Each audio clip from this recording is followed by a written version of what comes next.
Hi friends, మీరు ఎప్పుడైనా ఒక అమేజింగ్ కెమెరాను చూసారా? అది 576 మెగాపిక్సెల్ రిజల్యూషన్ ని కలిగి ఉంటుంది. దానికి గ్రేట్ ఇమేజ్ స్టెబిలైజేషన్ కూడా ఉంటుంది. ఆ కెమెరాలో ఆటో ఫోకస్ ఫీచర్ కూడా ఉంటుంది. దానికి ఛార్జింగ్ పెట్టనవసరం కూడా లేదు. లో లైట్ లోను బ్రైట్ లైట్ లోను సూపర్ గా పనిచేస్తుంది. అలాంటి రెండు కెమెరాలు దేవుడు మనకు గిఫ్ట్ గా ఇచ్చాడు. అవేమిటో అని ఆలోచిస్తున్నారా? ఎస్, మీరు ఆలోచించింది కరెక్టే. అవే మన కళ్ళు. ఈ రోజు మనం ఈ వీడియోలో ఈ మ్యాటర్ గురించి మనం మాట్లాడుకుందాం. ఈ రోజు మనం కన్ను లోపలికి వెళ్లి కన్ను యొక్క పార్ట్స్ గురించి తెలుసుకుందాం. సో ఇంకెందుకు ఆలస్యం, let start our episode. Hi, this is Shashivardhan and welcome to my channel. So ముందుగా కన్ను యొక్క ముందు పోర్షన్ గురించి తెలుసుకుందాం. మన కన్ను యొక్క ముందు భాగంలో ఉండే వైట్ పార్ట్ ని స్క్లెరా అని పిలుస్తాం. ఇది మన కన్నుకి ప్రొటెక్టివ్ లేయర్ గా ఉంటుంది. ఇది ఒక ఒపాక్ లేయర్. ఇక కన్ను యొక్క ముందు భాగంలో బయటికి బల్జ్ అయిన ట్రాన్స్పరెంట్ లేయరే కార్నియా. దీని తర్వాత మధ్యలో ఉండే కలర్డ్ పోర్షన్ ని మనం ఐరిస్ అని పిలుస్తాం. ఇది మన కన్నులోకి వచ్చే లైట్ యొక్క అమౌంట్ ని కంట్రోల్ చేస్తుంది. ఐరిస్ మధ్యలో ఒక హోల్ ఉంటుంది. దీన్నే మనం ప్యూపిల్ అని పిలుస్తాం. దీని ద్వారానే లైట్ అనేది మన ఐలోకి ఎంటర్ అవుతుంది. ఈ ప్యూపిల్ అనేది బ్లాక్ కలర్ లో ఉంటుంది. ఎందుకంటే ఈ ప్యూపిల్ లోకి ఎంటర్ అయిన లైట్ అనేది మరలా రిఫ్లెక్ట్ అవ్వదు కాబట్టి. ఇది మన కన్ను యొక్క ముందు పోర్షన్. ఇప్పుడు మనం మొత్తం కన్ను దానిలో ఏముందో తెలుసుకుందాం. కన్నుని సైడ్ నుండి చూస్తే ఇలా కనపడుతుంది. మన కన్ను ఎగ్జాక్ట్ గా స్పెరికల్ షేప్ లో ఉంటుంది. కాబట్టి దీన్ని మనం ఐబాల్ అని పిలుస్తాం. ఐబాల్ యొక్క డయామీటర్ అనేది 25 మిల్లీమీటర్స్ ఉంటుంది. అంటే 2.5 సెంటీమీటర్స్ ఉంటుంది. ఇందాక మనం చెప్పుకున్నాం కదా, కన్ను యొక్క ఔటర్ లేయర్ అనేది కార్నియా. కార్నియా అనేది బయటికి బల్జ్ అయి ఉంటుంది. కార్నియా ఒక ట్రాన్స్పరెంట్ లేయర్. ట్రాన్స్పరెంట్ గా ఉండడం వల్ల లైట్ అనేది కన్నులోకి ఈజీగా ఎంటర్ అవుతుంది. కార్నియా యొక్క మెయిన్ వర్క్ ఏంటంటే లైట్ ని రిఫ్రాక్ట్ చేయడం. లైట్ అనేది గాలి నుండి ముందుగా కార్నియాలోకి ఎంటర్ అవుతుంది. కార్నియా యొక్క రిఫ్రాక్టివ్ ఇండెక్స్ అనేది 1.376 ఉంటుంది. అదే ఎయిర్ యొక్క రిఫ్రాక్టివ్ ఇండెక్స్ అనేది దాదాపుగా 1 ఉంటుంది. అంటే లైట్ రేస్ అనేవి ఒక రేరర్ మీడియం నుండి డెన్సర్ మీడియం లోకి వెళ్తున్నాయి. కాబట్టి కార్నియా అనేది లైట్ రేస్ ని బెండ్ అంటే రిఫ్రాక్ట్ చేస్తుంది. కార్నియా వల్ల మరో యూజ్ ఏంటంటే కార్నియా అనేది మన ఐకి ప్రొటెక్టివ్ లేయర్ గా కూడా పనిచేస్తుంది. ఎందుకని అందరికి ఒకటే ఐ కలర్ ఉండదు. ఇదెందుకంటే నేను ఇప్పుడు చెప్పబోయే నెక్స్ట్ పార్ట్ గురించి. అదే ద ఐరిస్. ఐరిస్ యొక్క కలర్ అనేది దానిలో ఉండే మెలమిన్ ని బేస్ చేసుకొని ఉంటుంది. ఒకవేళ ఒక వ్యక్తి యొక్క ఐరిస్ లో గనక తక్కువ అమౌంట్ లో మెలమిన్ ప్రెసెంట్ అయి ఉంటే అతడికి లైట్ కలర్స్ అంటే బ్లూ, గ్రీన్ లాంటి కలర్స్ వస్తాయి. అదే ఒక వ్యక్తి యొక్క ఐరిస్ లో గనక ఎక్కువ అమౌంట్ లో మెలనిన్ ప్రెసెంట్ అయి ఉంటే అతడి ఐరిస్ కి హేజల్, బ్రౌన్ లాంటి డార్కర్ కలర్స్ వస్తాయి. ఈ ఐరిస్ అనేది ఒక flat coloured ring shaped membrane. అది కార్నియాకి వెనకాల ప్రెసెంట్ అయి ఉంటుంది. ఐరిస్ యొక్క సెంటర్ లో ఒక హోల్ ఉంటుంది. దీన్నే మనం ప్యూపిల్ అని పిలుస్తాం. ఈ ప్యూపిల్ నుండే మన ఐలోకి లైట్ అనేది ఎంటర్ అవుతుంది. ఓకే, ఇప్పుడు మనం ఐరిస్ యొక్క పని ఏంటో చూద్దాం. ఐరిస్ యొక్క పని ఏంటంటే ప్యూపిల్ యొక్క సైజ్ ని అడ్జస్ట్ చేయడం ద్వారా మన ఐలోకి వచ్చే అమౌంట్ ఆఫ్ లైట్ ని కంట్రోల్ చేయడం. ఒకవేళ మీరు ఒక బ్రైట్ సన్లైట్ లో ఉన్నప్పుడు మీ ఐరిస్ అనేది మీ ప్యూపిల్ సైజ్ ని డిక్రీజ్ అంటే చిన్నగా చేస్తుంది. అందువల్ల మీ కన్నులోకి లెస్ అమౌంట్ ఆఫ్ లైట్ వెళ్లి అక్కడ మీరు క్లియర్ గా స్ట్రెయిన్ లేకుండా కంఫర్టబుల్ గా చూడగలరు. అదే మీరు ఒక డార్క్ ప్లేస్ అంటే ఒక మూవీ థియేటర్ కి వెళ్లారనుకోండి, అక్కడ మీ సీట్ ని మీరు వెతుక్కుంటున్నప్పుడు మీ ఐరిస్ అనేది మీ ప్యూపిల్ సైజ్ ని ఇంక్రీజ్ అంటే పెంచుతుంది. అందువల్ల ఎక్కువ అమౌంట్ ఆఫ్ లైట్ మీ కన్నులోకి వెళ్లి మీరు బెటర్ గా చూడగలరు. ఓకే, మన ఐలో ఒక లిక్విడ్ ఉంటుంది. అది కార్నియాకి ఐరిస్ కి మధ్యలో ఉండే లిక్విడ్. దాన్నే మనం ఆక్వస్ హ్యూమర్ అని పిలుస్తాం. ఆక్వస్ హ్యూమర్ యొక్క పని ఏంటంటే మన కన్నులో ఫ్లూయిడ్ ప్రెషర్ ని మెయింటైన్ చేయడం. ఈ హైడ్రోస్టాటిక్ ప్రెషర్ అనేది మన ఐబాల్ యొక్క వాల్స్ ని టైట్ గా ఉంచడానికి హెల్ప్ అవుతుంది. మరియు మన ఐబాల్ యొక్క స్పెరికల్ షేప్ ని మెయింటైన్ చేయడానికి ఈ ఆక్వస్ హ్యూమర్ అనేది హెల్ప్ అవుతుంది. ఈ ఆక్వస్ హ్యూమర్ అనేది మన ఐ యొక్క కార్నియాకి ఐలెన్స్ కి గ్లూకోజ్ మరియు ఎమినో యాసిడ్స్ లాంటి న్యూట్రిషన్స్ ని ప్రొవైడ్ చేస్తుంది. తర్వాత మనం ఐలెన్స్ గురించి మాట్లాడుకుందాం. ఈ ఐలెన్స్ అనేది సాఫ్ట్, ఫ్లెక్సిబుల్ అండ్ ట్రాన్స్పరెంట్ గా ఉంటుంది. ఈ ఐలెన్స్ అనేది ట్రాన్స్పరెంట్ ప్రోటీన్ అయిన క్రిస్టలిన్ తో తయారై ఉంటుంది. మన ఐలెన్స్ అనేది ఒక లివింగ్ థింగ్. అది సెల్స్ తో తయారవుతుంది. మన ఐలెన్స్ అనేది ఒక కాన్కేవ్ లెన్సా, కాన్వెక్స్ లెన్సా? ఎస్, కరెక్ట్ ఆన్సర్ ఏంటంటే మన ఐలెన్స్ అనేది ఒక కాన్వెక్స్ లెన్స్. మీరు చూస్తున్నారు కదా, ఐలెన్స్ అనేది మధ్యలో థిక్ గా, ఎడ్జెస్ లో థిన్ గా ఉంటుంది. అది కాన్వెక్స్ లెన్స్ కాబట్టి దానికి కన్వర్జింగ్ యాక్షన్ ఉంటుంది. ఐలెన్స్ యొక్క పని ఏంటంటే లైట్ ని రిఫ్రాక్ట్ చేయడం. అందువల్ల మన రెటీనాపై క్లియర్ ఇమేజ్ పడుతుంది. మనిషి యొక్క ఐలెన్స్ యొక్క రిఫ్రాక్టివ్ ఇండెక్స్ అనేది దాదాపు 1.4 ఉంటుంది. ఐ లెన్స్ అనేది ఫ్లెక్సిబుల్ గా ఉంటుంది. అది దాని సైజ్ ని, థిక్నెస్ ని చేంజ్ చేసుకోగలదు. అది దాని ఫోకల్ లెంత్ ని కూడా అడ్జస్ట్ చేసుకోగలదు.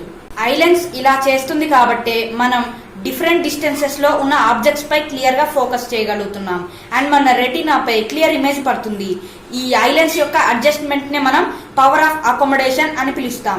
ఐ లెన్స్ అనేది సస్పెన్సరీ లిగమెంట్స్ ద్వారా దాని ఎగ్జాక్ట్ పొజిషన్ లో హెల్డ్ అయి ఉంటుంది. సస్పెన్సరీ లిగమెంట్స్ యొక్క వన్ ఎండ్ అనేది ఐ లెన్స్ తో, మరో ఎండ్ అనేది సిలియరీ మజిల్స్ తో అటాచ్ అయి ఉంటుంది. మనం చూసే ఆబ్జెక్ట్స్ యొక్క డిస్టెన్స్ ని బట్టి లైట్ అనేది ఎగ్జాక్ట్ గా రెటీనాపై ఫోకస్ అవ్వడానికి సిలియరీ మజిల్స్ అనేవి మన ఐ లెన్స్ యొక్క థిక్నెస్ ని అడ్జస్ట్ చేస్తుంది. ఇది మన ఐకి పవర్ ఆఫ్ అకామిడేషన్ ని ఇస్తుంది. ఐ లెన్స్ వెనక ఒక స్పేస్ ఉంటుంది, అదే విట్రస్ ఛాంబర్. దానిలో ఒక ఫ్లూయిడ్ ఉంటుంది, అదే విట్రస్ హ్యూమర్. విట్రస్ హ్యూమర్ యొక్క పని ఏంటంటే ఐ లెన్స్ కి సపోర్ట్ చేయడం అండ్ మన ఐ బాల్ యొక్క స్పెరికల్ షేప్ ని మెయింటైన్ చేయడం. విట్రస్ హ్యూమర్ లో 99% వాటర్ ఉంటుంది.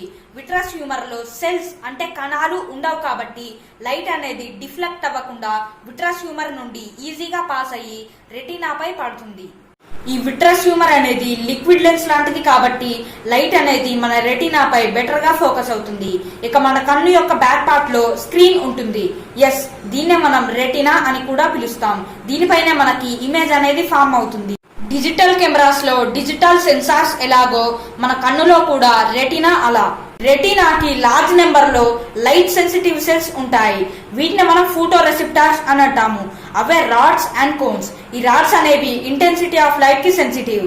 ఇవి లైట్ కి డార్క్ కి డిఫరెన్స్ గుర్తించడానికి మాత్రమే హెల్ప్ అవుతాయి. ఇవి వైట్ అండ్ బ్లాక్ కలర్స్ ని చూడడానికి మాత్రమే యూజ్ అవుతాయి. ఓకే, తర్వాత కోన్ సెల్స్. ఈ కోన్ సెల్స్ అనేవి ఆబ్జెక్ట్ యొక్క కలర్ కి సెన్సిటివ్.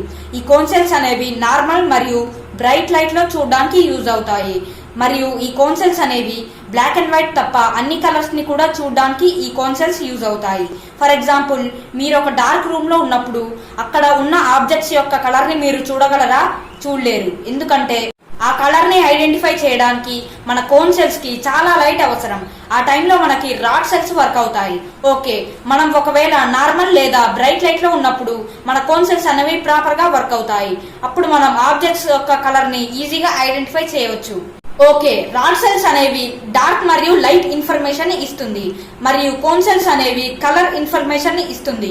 ఓకే, ఇక్కడ ఒక నర్వ్ ఉంటుంది. దాన్ని మనం ఆప్టిక్ నర్వ్ అని పిలుస్తాం. ఇది బ్రెయిన్ కి రెటీనాకి అటాచ్ అయి ఉంటుంది.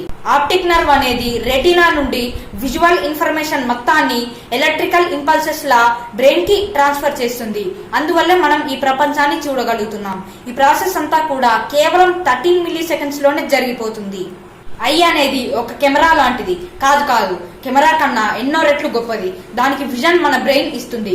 ఓకే, అయితే ఎక్కడైతే మన ఆప్టిక్ నర్వ్ అనేది రెటీనాతో మీట్ అవుతుందో అక్కడ లైట్ సెన్సిటివ్ సెల్స్ అంటే ఫోటో రిసెప్టార్స్ అంటే రాడ్ సెల్స్ మరియు కోన్ సెల్స్ అనేవి ఉండవు. ఈ ప్లేస్ ని మనం బ్లైండ్ స్పాట్ అని పిలుస్తాం.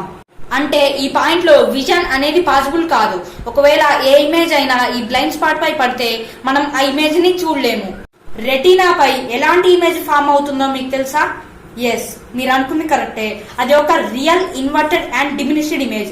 అంటే ఆ ఇమేజ్ అనేది తలకిందులుగా చిన్నగా కనిపిస్తుంది. ఇప్పుడు మీరు చూస్తున్న ఈ వీడియో అనేది మీ రెటీనాపై ఇన్వర్టెడ్ గా అంటే తలకిందులుగా ప్లే అవుతుంది. మరి ఎందుకని ఈ వీడియో అండ్ మనం చూసే ప్రపంచం అనేది మనకి ఇన్వర్టెడ్ గా కనిపించడం లేదు? ఎందుకంటే మన బ్రెయిన్ అనేది రెటీనాపై పడిన ఇన్వర్టెడ్ ఇమేజ్ ని మళ్ళీ దాన్ని ఇన్వర్టెడ్ గా గ్రహిస్తుంది. మన బ్రెయిన్ ఇలా చేయకపోతే మనం చూసే పూర్తి ప్రపంచం మనకి అప్ సైడ్ డౌన్ లా కనిపిస్తుంది. ఈ టేబుల్లో ఐ యొక్క పార్ట్స్ మరియు వాటి ఫంక్షన్స్ క్లియర్ గా తెలుసుకోండి. ఈ పార్ట్స్ అన్ని కలిసి క్లియర్ విజన్ ని ఎలా ప్రొడ్యూస్ చేస్తాయో మనం ఇప్పుడు తెలుసుకుందాం. మన ఐలోకి ఎంత అమౌంట్ ఆఫ్ లైట్ వెళ్లాలో మన ప్యూపిల్ డిసైడ్ చేస్తుంది. మరి ప్యూపిల్ యొక్క సైజ్ ని ఎవరు కంట్రోల్ చేస్తారు? ఎస్, మన ప్యూపిల్ యొక్క సైజ్ ని ఐరిస్ కంట్రోల్ చేస్తుంది. మన కన్ను అనేది ఒక ఆటో ఫోకస్ కెమెరా లాంటిది. మన ఐ అనేది ఆటోమేటిక్ గా ప్యూపిల్ యొక్క సైజ్ ని అడ్జస్ట్ చేస్తుంది అండ్ రెటీనాపై క్లియర్ ఇమేజ్ పడడానికి లైట్ రేస్ ని రెటీనాపైకి ఫోకస్ చేస్తుంది. సో కెమెరాకి మన కన్నుకి రెండింటికి ఫోకసింగ్ మెకానిజం ఉంటుంది. కానీ ఈ రెండిట్లో ఒక మేజర్ డిఫరెన్స్ ఏంటంటే కెమెరాకి ఫోకసింగ్ అనేది దాని మూవ్మెంట్ ఆఫ్ లెన్స్ ద్వారా జరుగుతుంది. కానీ మన కన్నుకి ఫోకసింగ్ అనేది మన ఐ లెన్స్ యొక్క షేప్ ని మరియు థిక్నెస్ ని అడ్జస్ట్ చేయడం ద్వారా జరుగుతుంది. మన ఐ మరియు కెమెరా ఎందుకు ఈ ఫోకసింగ్ అడ్జస్ట్మెంట్ చేయాలో క్లియర్ గా చూద్దాం. ఫస్ట్ కేసులో మనం ఒక దూరంగా ఉన్న ట్రీని చూస్తున్నాం అనుకోండి, అది చాలా చాలా దూరంగా ఉంది, అంటే ఇన్ఫినిటీ దూరంలో ఉంది అనుకుందాం. అప్పుడు ఆ ట్రీ నుండి వచ్చే లైట్ రేస్ అనేవి ప్యారలల్ గా ఉంటాయి. మన ఐలెన్స్ తో పాటు కార్నియా అనేవి ఆ లైట్ రేస్ ని మన రెటినా పైకి ఇన్వర్టెడ్ గా ఫోకస్ చేస్తాయి. అందువల్ల మనం ఒక క్లియర్ ఇమేజ్ ని చూడగలుగుతాం. ఇప్పుడు మనం ఒక నియర్ ఆబ్జెక్ట్ అంటే ఒక బుక్ ని చూస్తున్నప్పుడు ఆ బుక్ మన కళ్ళకి చాలా క్లోజ్ గా ఉంటుంది కాబట్టి ఆ బుక్ నుండి వచ్చే లైట్ రేస్ అనేవి ప్యారలల్ కావు, అవి డైవర్జెంట్. ఒకవేళ మన కన్ను ఫోకసింగ్ అడ్జస్ట్మెంట్ గనక చేయకపోతే ఆ ఇమేజ్ అనేది మన రెటీనా వెనక ఫామ్ అవుతుంది. అందువల్ల మనకి ఆ బుక్ క్లియర్ గా కనిపించదు, ఆ బుక్ లో ఉన్న టెక్స్ట్ అనేది మనకి బ్లర్ గా కనిపిస్తుంది. సో మన కన్ను ఐలెన్స్ యొక్క ఫోకల్ లెంత్ అంటే కన్వర్జింగ్ పవర్ ని మార్చవలసి ఉంటుంది, ఎందుకంటే లైట్ రేస్ అనేవి డైవర్జెంట్ కాబట్టి. నియర్ గా ఉన్న ఆబ్జెక్ట్ కోసం మన కన్ను ఐలెన్స్ యొక్క ఫోకల్ లెంత్ అంటే కన్వర్జింగ్ పవర్ ని ఇంక్రీజ్ అంటే పెంచవలసి ఉంటుంది. అందువల్ల ఆ బుక్ యొక్క లైట్ రేస్ అనేవి ఈజీగా మన రెటీనాపై ఫామ్ అవుతాయి. సో మన సిలియరీ మజిల్స్ అనేవి కాంట్రాక్ట్ అవుతాయి, అది మన సస్పెన్సరీ లిగమెంట్స్ ని లూజ్ చేస్తాయి. అందువల్ల మన ఐలెన్స్ అనేది థిక్కర్ గా అవుతుంది. అందువల్ల మన రెటీనాపై క్లియర్ ఇమేజ్ ఫామ్ అవుతుంది. దీన్నే మనం అకామడేటెడ్ స్టేట్ ఆఫ్ ద ఐ అని పిలుస్తాము. ఒకవేళ అదే ట్రీ ఇన్ఫినిటీ దూరంలో ఉంటే మన సిలియరీ మజిల్స్ అనేవి రిలాక్స్డ్ పొజిషన్ లో ఉంటాయి. అలా రిలాక్స్డ్ అయిన సిలియరీ మజిల్స్ అనేవి సస్పెన్సరీ లిగమెంట్స్ ని టైట్ గా పుల్ చేస్తాయి. అందువల్ల మన ఐలెన్స్ అనేది స్ట్రెచ్ అవుతుంది. అందువల్ల మన ఐలెన్స్ అనేది థిన్నర్ గా మారుతుంది. ఐలెన్స్ యొక్క ఫోకల్ లెంత్ ని అడ్జస్ట్ చేయడం ద్వారా మన ఐ యొక్క ఆటో ఫోకస్ ఎబిలిటీ అనేది రెటీనాపై డిస్టింక్ట్ మరియు నియర్ బై ఆబ్జెక్ట్స్ పై ఫోకస్ చేస్తుంది. దీన్నే మనం పవర్ ఆఫ్ అకామిడేషన్ అని పిలుస్తాం. మీరు దీన్ని ట్రై చేయొచ్చు. జస్ట్ మీ చేతిలో ఒక బుక్ ని పట్టుకొని చాలా దూరంగా కొంతసేపు చూసి సడన్ గా మీ బుక్ లోకి చూడండి. మీరు నోటీస్ చేసే ఉంటారు, మన ఐకి ఆ బుక్ లో ఉన్న టెక్స్ట్ కి అడ్జస్ట్ అవ్వాలంటే కొంత సమయం పడుతుంది. ఇదే పవర్ ఆఫ్ అకామిడేషన్. ఒకవేళ మీరు మన నార్మల్ ఐకి ఎంత పవర్ ఆఫ్ అకామిడేషన్ ఉంటుంది అని చూస్తే, ఇప్పుడు మనం నియర్ పాయింట్ మరియు ఫార్ పాయింట్ గురించి తెలుసుకోవాలి. ఫార్ పాయింట్ అంటే మన కన్ను క్లియర్ గా కంఫర్టబుల్ గా మాక్సిమం ఎంత దూరం వరకు చూడగలుగుతుంది అనే దాన్ని మనం ఫార్ పాయింట్ అని పిలుస్తాం. ఒకవేళ ఒక మనిషికి గనక ఐసైట్ లేకపోతే అతను దూరంగా ఉన్న కొండలను మేఘాలను క్లియర్ గా చూడగలుగుతాడు. అక్కడ ఉన్న అన్ని డీటెయిల్స్ అతను క్లియర్ గా చూడలేకపోవచ్చు, కానీ అవి అతనికి బ్లర్ గా కనిపించవు. అంటే ఒక నార్మల్ ఐకి ఫార్ పాయింట్ అనేది ఇన్ఫినిటీ వరకు ఉంటుంది. ఓకే, తర్వాత నియర్ పాయింట్. నియర్ పాయింట్ అంటే మన కన్ను కంఫర్టబుల్ గా స్ట్రెయిన్ లేకుండా క్లియర్ గా బ్లర్ గా కాకుండా చూడగలిగే మినిమం డిస్టెన్స్. ఇది కూడా మీరే ట్రై చేసుకోవచ్చు. జస్ట్ మీ చేతిలో ఒక బుక్ ని పట్టుకొని మీకు ఎంత మినిమం డిస్టెన్స్ లో కూడా ఆ బుక్ లో ఉన్న టెక్స్ట్ అనేది క్లియర్ గా స్ట్రెయిన్ లేకుండా బ్లర్ గా కాకుండా కంఫర్టబుల్ గా చూడగలుగుతున్నారో అదే మీ నియర్ పాయింట్ అవుతుంది. అంటే ఒక నార్మల్ ఐకి అంటే మీకు ఐసైట్ గనక లేకపోతే మీ లీస్ట్ డిస్టెన్స్ అనేది 25 సెంటీమీటర్స్ అవుతుంది. దీన్నే మనం least distance of distinct vision అని కూడా పిలుస్తాము. అంటే ఒక నార్మల్ ఐకి అంటే మీకు ఐసైట్ గనక లేకపోతే మీ పవర్ ఆఫ్ అకామిడేషన్ అనేది 25 సెంటీమీటర్స్ నుండి ఇన్ఫినిటీ వరకు ఉంటుంది. అదే ఒక మనిషికి గనక ఐసైట్ ఉంటే ఈ పవర్ ఆఫ్ అకామిడేషన్ అంటే లీస్ట్ పాయింట్ మరియు ఫార్ పాయింట్ అనేవి ఈక్వల్ గా ఉండవు. ఓకే, మీకు ఎప్పుడైనా మనకి రెండు కళ్ళు ఎందుకున్నాయి, ఒకటి ఉంటే చాలుగా అని అనిపించిందా? అయితే మీరు మీ పక్కనున్న వారిని మీకు ఎదురుగా కొంచెం దూరంలో ఒక పెన్సిల్ ని పట్టుకోమనండి. మీరిప్పుడు మీకున్న రెండు కళ్ళలో ఒకదాన్ని క్లోజ్ చేసి ఈ పెన్సిల్ యొక్క టిప్ ని టచ్ చేయడానికి ట్రై చేయండి.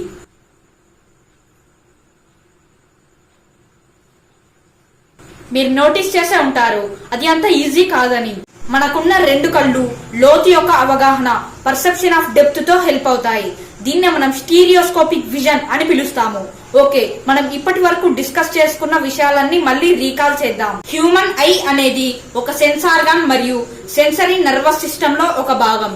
ఐలో ఎన్నో పార్ట్స్ ఉంటాయి, అవన్నీ ప్రాపర్ గా వర్క్ చేస్తేనే మన ఐకి క్లియర్ విజన్ అనేది వస్తుంది. ఓకే, ముందు స్క్లెరా. దీన్నే మనం white portion of the I అని పిలుస్తాము. ఇది కార్నియాని తప్ప పూర్తి ఐబాల్ ని కవర్ చేసి ప్రొటెక్ట్ చేస్తుంది.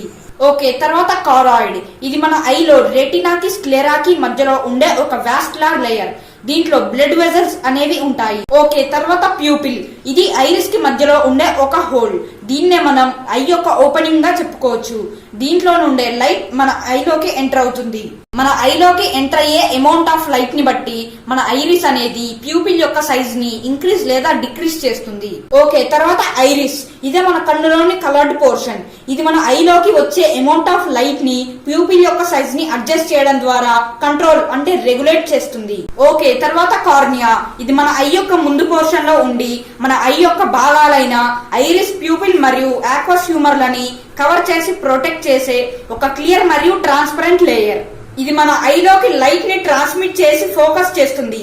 అందువల్ల మన ఐ ఒక క్లియర్ ఇమేజ్ ని చూడగలుగుతుంది. ఓకే, తర్వాత ఆక్వస్ హ్యూమర్ ఇది మన ఐలో కార్నియాకి ఐరిస్ కి మధ్యలో ఉండే ఒక లిక్విడ్. దీని పని ఏంటంటే మన ఐలో ఫ్లూయిడ్ ప్రెషర్ ని మెయింటైన్ చేయడం, మన ఐబాల్ యొక్క వాల్స్ ని టైట్ గా ఉంచడం, మన ఐలో భాగాలైన కార్నియాకి ఐ లెన్స్ కి అమైనో యాసిడ్స్, గ్లూకోజ్ లాంటి న్యూట్రిషన్స్ ని ప్రొవైడ్ చేయడమే ఈ ఆక్వస్ హ్యూమర్ యొక్క పని. ఓకే, తర్వాత ఐ లెన్స్ ఇది ఒక బైకాన్వెక్స్ లెన్స్. ఇది మన ప్యూపిల్ కి వెనక ఉండి మన ఐలోకి ఎంటర్ అయిన లైట్ ని రెటీనా పైకి రిఫ్రాక్ట్ చేస్తుంది. ఈ ఐ లెన్స్ యొక్క రిఫ్రాక్టివ్ ఇండెక్స్ అనేది దాదాపు 1.4 ఉంటుంది. అలాగే కార్నియా యొక్క రిఫ్రాక్టివ్ ఇండెక్స్ అనేది దాదాపు 1.376 ఉంటుంది. ఈ ఐ లెన్స్ అనేది ఇమేజ్ రెటీనాపై క్లియర్ గా ఫామ్ అవడానికి, దగ్గరగా ఉన్న ఆబ్జెక్ట్స్ ని చూడడానికి థిక్కర్ గా, దూరంగా ఉన్న ఆబ్జెక్ట్స్ ని చూడడానికి థిన్నర్ గా మారుతుంది. దీన్నే మనం పవర్ ఆఫ్ అకామిడేషన్ అని పిలుస్తాము. ఒక నార్మల్ ఐకి పవర్ ఆఫ్ అకామిడేషన్ అనేది 25 సెంటీమీటర్స్ నుండి ఇన్ఫినిటీ వరకు ఉంటుంది. ఇది క్రిస్టలిన్ అనే ప్రోటీన్ ద్వారా తయారవబడిన ఒక clear transparent jelly like substance. Okay, తర్వాత స్క్రీన్. ఎస్, మీరు అనుకుంటుంది కరెక్టే, అదే మన రెటీనా. ఇది మన ఐ యొక్క బ్యాక్ పార్ట్ లో ఉండే ఒక సెన్సరీ మెంబ్రెయిన్. ఈ సెన్సరీ మెంబ్రెయిన్ అనేది సెవరల్ లేయర్స్ ఆఫ్ సెల్స్ తో కంపోజ్ అయి ఉంటుంది. ఎస్, అవే మన ఫోటో రెసెప్టార్స్. మన ఐలో 2 రకాల ఫోటో రెసెప్టార్స్ ఉంటాయి. అవే రాడ్స్ అండ్ కోన్స్. ఈ రాడ్స్ అనేవి బ్లాక్ అండ్ వైట్ కలర్స్ ని ప్రాసెస్ చేసి చూడడానికి హెల్ప్ అవుతాయి, మరియు కోన్స్ అనేవి బ్లాక్ అండ్ వైట్ కలర్స్ తప్ప మిగిలిన అన్ని కలర్స్ ని ప్రాసెస్ చేసి మనం చూడడానికి హెల్ప్ అవుతాయి. ఈ ఫోటో రిసెప్టార్స్ అనేవి మన రెటీనాపై ఫామ్ అయిన క్లియర్ ఇమేజ్ ని ఎలక్ట్రికల్ ఇంపల్సెస్ లా కన్వర్ట్ చేస్తాయి. అందువల్ల ఈ ఎలక్ట్రికల్ ఇంపల్సెస్ అనేవి ఆప్టిక్ నర్వ్ ద్వారా బ్రెయిన్ కి అందుతాయి. అందువల్ల మనం ఒక క్లియర్ ఇమేజ్ ని చూడగలం. కానీ ఈ రెటీనా మరియు ఆప్టిక్ నర్వ్ కలిసే ఒక ప్రాంతం ఉంది, అదే ఈ బ్లైండ్ స్పాట్. ఈ బ్లైండ్ స్పాట్ లో గనక లైట్ రేస్ అనేవి పడితే మనకి ఆ ఇమేజ్ అనేది ఫామ్ అవ్వదు, ఎందుకంటే ఆ ప్లేస్ లో ఫోటో రెసెప్టార్స్ అనేవి ఉండవు కాబట్టి. ఓకే, తర్వాత ఆప్టిక్ నర్వ్. ఈ ఆప్టిక్ నర్వ్ అనేది మన ఐని బ్రెయిన్ ని కనెక్ట్ చేసే ఒక నర్వ్. ఈ ఆప్టిక్ నర్వ్ అనేది మన రెటీనాలో ఉన్న రాడ్స్ అండ్ కోన్స్ ద్వారా ఫామ్ అయిన ఎలక్ట్రికల్ ఇంపల్సెస్ అనేవి ఈ ఆప్టిక్ నర్వ్ ద్వారానే మన బ్రెయిన్ కి రీచ్ అవుతాయి. ఓకే, తర్వాత విట్రస్ చాంబర్. అందులో ఉండే లిక్విడే విట్రస్ హ్యూమర్. ఇది ఒక క్లియర్ జెల్లీ లైక్ సబ్స్టాన్స్. ఇది ఐలెన్స్ కి రెటీనాకి మధ్యలో ఉండే స్పేస్ ని ఫిల్ చేస్తుంది. ఈ విట్రస్ హ్యూమర్ యొక్క పని ఏంటంటే మన ఐబాల్ యొక్క స్పెరికల్ షేప్ కి సపోర్ట్ చేయడం మరియు లైట్ రేస్ ని రెటీనా పైకి ట్రాన్స్మిట్ చేయడం. ఓకే, తర్వాత సిలియరీ మజిల్స్. మన ఐస్ అనేవి దగ్గరగా ఉన్న ఆబ్జెక్ట్స్ పై ఫోకస్ చేస్తున్నప్పుడు లేదా దూరంగా ఉన్న ఆబ్జెక్ట్స్ పై ఫోకస్ చేస్తున్నప్పుడు ఈ సిలియరీ మజిల్స్ అనేవి మన రెటీనాపై క్లియర్ ఇమేజ్ ఫామ్ అవడానికి మన ఐలెన్స్ యొక్క థిక్నెస్ ని చేంజ్ చేస్తుంది. ఇదే పవర్ ఆఫ్ అకామిడేషన్. ఇదే మన సిలియరీ మజిల్స్ యొక్క పని. ఓకే, ఇక లాస్ట్ ఇది సస్పెన్సరీ లిగమెంట్స్. మన ఐలెన్స్ అనేవి ఈ సస్పెన్సరీ లిగమెంట్స్ ద్వారానే దాని ఎగ్జాక్ట్ పొజిషన్ లో ప్లేస్ అయి ఉంటుంది. ఈ సస్పెన్సరీ లిగమెంట్స్ యొక్క వన్ ఎండ్ అనేది ఐలెన్స్ తో, మరో ఎండ్ అనేది సిలియరీ మజిల్స్ తో అటాచ్ అయ్యి ఉంటుంది. ఓకే, మనం ఇప్పుడు ఐ యొక్క డిసీజెస్ గురించి తెలుసుకుందాం. మనకి కామన్ గా 21 ఐ డిసీజెస్ ఉంటాయి. అవి myopia, hypermetropia, presbyopia, eye strain, red eyes, night blindness, lazy eye, cross eyes, colour blindness, uveitis, floaters, dry eyes, excess tearing, cataracts, glaucoma, retinal disorders, conjunctivitis, corneal diseases, eyelid problems, vision changes and problems with the contact lenses. మనం ఈ అన్ని 21 diseases గురించి కాకుండా కేవలం చాలా అందరికీ common గా వచ్చే మెయిన్ 3 డిసీజెస్ గురించి తెలుసుకుందాం. అవే myopia, hypermetropia and presbyopia. Normal గా మన ఐలెన్స్ యొక్క ఫోకల్ లెంత్ అంటే మన ఐలెన్స్ నుండి రెటీనా వరకు ఉండే లెంత్ అనేది మినిమం 2.27 సెంటీమీటర్స్, మాక్సిమం 2.5 సెంటీమీటర్స్ వరకు ఉంటుంది. మన ఐలెన్స్ యొక్క ఫోకల్ లెంత్ అనేది మాక్సిమం 2.5 సెంటీమీటర్స్ కన్నా ఎక్కువ ఉంటే మనకి మయోపియా డిజీజ్ వస్తుంది. అంటే మన ఐలెన్స్ కి రెటీనాకి మధ్యలో ఉండే మాక్సిమం లెంత్ అయిన 2.5 సెంటీమీటర్స్ క్రాస్ అయితే మనకి మయోపియా డిసీజ్ వస్తుంది అని అర్థం. అంటే వీరికి దగ్గరగా ఉన్న ఆబ్జెక్ట్స్ అనేవి క్లియర్ గానే కనిపిస్తాయి, కానీ దూరంగా ఉన్న ఆబ్జెక్ట్స్ అనేవి వారికి క్లియర్ గా కాకుండా కాస్త బ్లర్ గా కనిపిస్తాయి. దీన్నే మనం నియర్ సైటెడ్నెస్ అని కూడా పిలుస్తాము. అదెలాగంటే వీరి ఐలెన్స్ యొక్క ఫోకల్ లెంత్ అనేది మాక్సిమం 2.5 సెంటీమీటర్స్ కన్నా ఎక్కువ ఉంటుంది కాబట్టి వారికి దూరం నుంచి వచ్చే ఆబ్జెక్ట్ యొక్క లైట్ రేస్ అనేవి వారి ఐలెన్స్ నుండి రిఫ్రాక్ట్ అయ్యి వారి రెటీనాపై పడవలసిన ఇమేజ్ అనేది ఆ రెటీనా ముందు పడుతుంది. అందుకే ఇమేజ్ అనేది బ్లర్ గా కనిపిస్తుంది. ఆ ఇమేజ్ అనేది ఎగ్జాక్ట్ గా రెటీనాపై ఫామ్ అవడానికి మనం బైకాన్కేవ్ లెన్స్ ని ప్రిఫర్ చేస్తాము. అలాగే మన ఐలెన్స్ యొక్క మినిమం ఫోకల్ లెంత్ అయిన 2.27 సెంటీమీటర్స్ కన్నా తక్కువ ఉంటే, అంటే దాని అర్థం ఏంటంటే మన ఐలెన్స్ కి రెటీనాకి మధ్యలో ఉండే మినిమం డిస్టెన్స్ అయిన 2.27 సెంటీమీటర్స్ కన్నా తక్కువ ఉంటే మనకి హైపరోపియా అంటే హైపర్మెట్రోపియా డిసీజ్ వస్తుంది. అంటే వీరికి దూరంగా ఉన్న ఆబ్జెక్ట్స్ అనేవి క్లియర్ గానే కనిపిస్తాయి, కానీ దగ్గరగా ఉన్న ఆబ్జెక్ట్స్ అనేవి క్లియర్ గా కాకుండా బ్లర్ గా కనిపిస్తాయి. ఈ డిసీజ్ నే మనం ఫార్ సైటెడ్నెస్ అని కూడా పిలుస్తాము. అది ఎలాగంటే వీరికి ఐలెన్స్ యొక్క మినిమం ఫోకల్ లెంత్ అయిన 2.27 సెంటీమీటర్స్ కన్నా తక్కువ ఉండడం వల్ల వీరికి దగ్గర నుండి వచ్చే ఆబ్జెక్ట్స్ యొక్క లైట్ రేస్ అనేవి ఐలెన్స్ నుండి రిఫ్రాక్ట్ అయ్యి రెటీనాపై ఫామ్ అవ్వాల్సిన ఇమేజ్ అనేది రెటీనా వెనక ఫామ్ అవుతుంది. అందుకే వారికి ఇమేజ్ అనేది బ్లర్ గా కనిపిస్తుంది. ఆ నియర్ గా ఉన్న ఆబ్జెక్ట్ యొక్క లైట్ రేస్ అనేవి రెటీనా వెనక ఫామ్ అవ్వకుండా రెటీనాపై కరెక్ట్ గా ఫామ్ అయ్యేలా మనం బైకాన్వెక్స్ లెన్స్ ని యూజ్ చేస్తాము. ఓకే, ఇక మూడవది ప్రెస్బయోపియా. ఈ డిసీజ్ అనేది ఎక్కువగా వృద్ధులలో వస్తుంది. వారికి దగ్గరగా ఉన్న ఆబ్జెక్ట్స్ మరియు దూరంగా ఉన్న ఆబ్జెక్ట్స్ అనేవి ఏవి క్లియర్ గా కనపడవు, అన్ని వారికి బ్లర్ గానే కనిపిస్తాయి. వీరికి 6x6 విజన్ రావడం కోసం బైకాన్కేవ్ మరియు బైకాన్వెక్స్ రెండు ఉన్న లెన్సులను వాడతారు. ఏదేమైనా ఈ ఐసైట్ వస్తే క్యూర్ అయ్యే అవకాశం చాలా తక్కువ ఉంటుంది.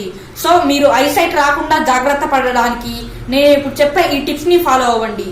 మొదటిగా మీకు ఐసైట్ రాకూడదు అని అనుకుంటే ఎక్కువగా విటమిన్ ఏ కలిగి ఉన్న ఫుడ్స్ ని తీసుకోవాలి. అంటే carrot, leafy vegetables, fish, eggs, పాలు, వెన్న, స్వీట్ పొటాటోస్, ఫార్టిఫైడ్ లో ఫ్యాట్ స్ప్రెడ్స్ లాంటి విటమిన్ ఏ ఎక్కువగా కలిగి ఉన్న ఫుడ్ ని మీరు తీసుకుంటే మీకు ఐసైట్ వచ్చే ఛాన్సెస్ అనేవి చాలా తక్కువ. అలాగే స్మార్ట్ డివైజెస్ అయిన టెలివిజన్స్ కి, మొబైల్ ఫోన్స్ కి, టాబ్లెట్స్ కి, ల్యాప్టాప్స్ కి, కంప్యూటర్స్ కి ఎంత దూరంగా ఉంటే మన ఐస్ అనేవి అంత హెల్దీగా ఉంటాయి. ఏ ఏజ్ వారైనా రోజుకి 3.5 hours కన్నా ఎక్కువసేపు టెలివిజన్ చూస్తే వారికి ఐసైట్ వచ్చే ఛాన్సెస్ అనేవి ఎక్కువ. అలాగే ముఖ్యంగా మొబైల్ ఫోన్స్ ని, టాబ్లెట్స్ ని, ల్యాప్టాప్స్ ని, కంప్యూటర్స్ ని డైలీ 3 hours కన్నా ఎక్కువసేపు చూస్తే వారికి ఐసైట్ వచ్చే ఛాన్సెస్ అనేవి చాలా చాలా ఎక్కువ. ఒకవేళ మీరు నైట్ టైంలో లైట్ ఆఫ్ చేసుకొని మీ మొబైల్ ఫోన్స్ ని కనుక చూస్తే మీ మొబైల్ ఫోన్స్ నుండి రేడియేట్ అయ్యే బ్లూ లైట్ అనేది మీ రెటీనాని డ్యామేజ్ చేసే అవకాశం ఉంది. So night time mobile phones చూడకండి. ఒకవేళ అర్జెంట్ అయితే మీ ఫోన్ లో సెట్టింగ్స్ లో రీడింగ్ మోడ్ ని యాక్టివేట్ చేసుకోండి. అలాగే మీరు వాడుతున్న మీ మొబైల్ ఫోన్ యొక్క స్క్రీన్ నుండి మీ ఐస్ కి మధ్య ఉండే డిస్టెన్స్ అంటే దూరం అనేది మినిమం 45 సెంటీమీటర్స్ ఉండాలి. అంటే మీరు డైలీ మొబైల్ ఫోన్ ని కేవలం 3 గంటలు మాత్రమే చూస్తే మీ ఐస్ అనేవి చాలా హెల్దీగా ఉంటాయి. అది కూడా మీ మొబైల్ స్క్రీన్ నుండి మీ ఐస్ కి మధ్య డిస్టెన్స్ అనేది మినిమం 45 సెంటీమీటర్స్ ఉండేలా. ఇక మీరు చూసే మీ టెలివిజన్ నుండి మీ ఐస్ కి మధ్య డిస్టెన్స్ అనేది మినిమం 3.5 meters ఉండాలి. అది కూడా మీరు డైలీ కేవలం 3.5 hours మాత్రమే మీ టెలివిజన్ ని చూసారంటే మీ ఐస్ అనేవి హెల్దీగా ఉంటాయి. అలాగే నిద్ర అనేది ప్రతి మనిషి యొక్క బ్రెయిన్ కి, ఐస్ కి చాలా అవసరం. అందుకే ఇప్పుడు ఏ ఏజ్ వారికి ఎంత నిద్ర అవసరం అనేది ఇప్పుడు తెలుసుకుందాం. అప్పుడే పుట్టిన పిల్లలు, న్యూ బార్న్ బేబీస్ కి దాదాపు 14 to 17 hours ఆఫ్ స్లీప్ అవసరం. అలాగే 4 to 11 months of age infants కి దాదాపు 12 నుండి 15 hours ఆఫ్ స్లీప్ అవసరం. అలాగే 1 to 2 years ఆఫ్ ఏజ్ ఉన్న చిల్డ్రన్ కి దాదాపు 11 to 14 hours ఆఫ్ స్లీప్ అవసరం. అలాగే 3 to 5 years ఆఫ్ ఏజ్ ఉన్న ప్రీ స్కూల్ ఏజ్ చిల్డ్రన్ కి దాదాపు 10 to 13 hours ఆఫ్ స్లీప్ అవసరం. అలాగే 6 to 13 years of age school children కి 9 to 11 hours ఆఫ్ స్లీప్ అవసరం. అలాగే 14 to 17 hours ఆఫ్ ఏజ్ వారికి దాదాపు 8 to 10 hours ఆఫ్ స్లీప్ అవసరం. అలాగే 18 to 64 years అడల్ట్ వారికి 7 to 9 అవర్స్ ఆఫ్ స్లీప్ అవసరం. అలాగే ఓల్డర్ అడల్ట్ అంటే 65 ఇయర్స్ కన్నా ఎక్కువ ఏజ్ ఉన్న వారికి 7 to 8 అవర్స్ ఆఫ్ స్లీప్ అవసరం. ఇక మీరు ఇక్కడ ఉన్న స్లీపింగ్ టైం టేబుల్ ని చూసి మీ ఏజ్ కి ఎంత స్లీపింగ్ టైం అవసరమో ఆ స్లీపింగ్ టైం ని ప్రాపర్ గా ఫాలో అవ్వండి. సో ఇదే ఫ్రెండ్స్ ఇవాల్టి వీడియో. సో నేను నెక్స్ట్ వీడియోలో ఈ ప్రపంచంలోనే అతిపెద్ద గ్రంథమైన మహాభారతం సిరీస్ ని స్టార్ట్ చేయబోతున్నాను. సో ఆ సిరీస్ ని అస్సలు మిస్ అవ్వకండి. ఈ వీడియోలో నేను మీకు చాలా వాల్యుబుల్ ఇన్ఫర్మేషన్ అందించాను అనుకుంటున్నాను. ఈ వీడియో మీకు యూజ్ అయింది అనుకుంటే, అలాగే నా ఎక్స్ప్లెనేషన్ మీకు నచ్చితే ఈ వీడియోను లైక్ చేయండి, షేర్ చేయండి, సబ్స్క్రైబ్ చేయండి. Okay, so meet you soon. Keep smiling. This is Shashvadan signing off. Bye.